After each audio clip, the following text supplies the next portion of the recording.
हाय दोस्त, देखिए हमारा गांव में ज़्यादा बारिश से है, पूरा मौसम खराब है। यहाँ पे ठंडा हो रहा है और आग लगा कर यहाँ पे नंदन भाई बैठे हैं, लूडो खेल रहा है अकेला। अकेला अकेला लूडो खेल रहा है बैठ के। हमको नहीं दे रहा है नहीं।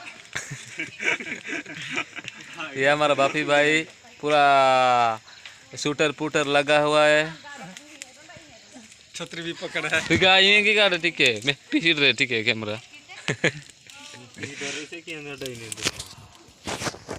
ये रोंडी नाइन बापी रे बो साथे ओटे सीधे से दिन कौन है कहले से आनिला से देला ये जे ना मोड़ी मने छ धोप के नहीं जिया जो। ये हमारा सौद है भाई, कुछ बोलना चाहती है, बोलिए भाई।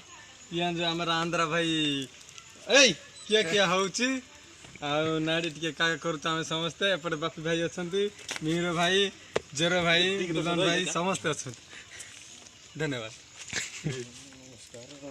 हां चा गाँव में पिज्जो आई माने भाई बुढ़ा वहाँ आउ पेनी रे आई माने या पिज्जो टिके पिहाने के नाड़े एरसन का के नामो गुले लोग मनामु रेहाड़े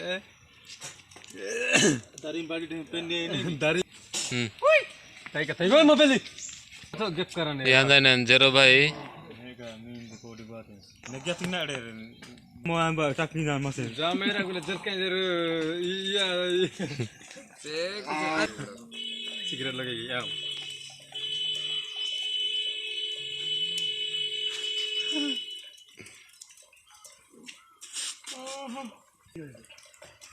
ने रोंडी पाई में राई का नहीं जाने लोग कितने पांच गया थे देखेंगे ना बैटरी यहां उले के सरा तंगे ना देगा ये है जरा भाई आग लगा रहा है लकड़ी घुसा कर आनिला रज रज आनिला तापर सेटे उड़ाई बारो से ऊपर बाजिला हैला कि ना